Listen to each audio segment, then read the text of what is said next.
ఇదిగో mutton curry పొద్దున చేసింది. బోటి గోంగూర ఇదిగోండి, ఇది బోటి గోంగూర ఉన్నది. ఇదిగో అందరం అయితే వేసుకున్నామండి. మటన్ గోంగూర బోటి గోంగూర వేసుకున్నాము, అందరం తింటున్నాము. అందరం అయితే తింటున్నామండి. మటన్ కర్రీ అయితే సూపర్గా అయింది అండి, చాలా బాగుంది.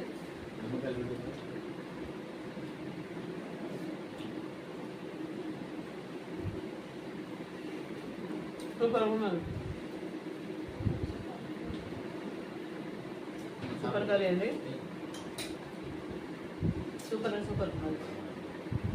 నేను ఏమేమి వంటలు చేసి మీకు చూపించాలను కామెంట్ సెక్షన్లో కామెంట్ చేయండి. తప్పకుండా నేను వంటలు చేస్తాను, మీరు చెప్పిన వంటలు తప్పకుండా చేస్తాను, చూపిస్తాను మీకు. నేను దయచేసి మీరు అడగండి, అడిగితే చేసి చూపిస్తాను. వీడియో చూస్తున్న ప్రతి ఒక్కరు కూడా లైక్ చేయండి, సబ్స్క్రైబ్ చేయండి ప్లీజ్, మర్చిపోద్దండి. ఇంకా మీకు ఏమైనా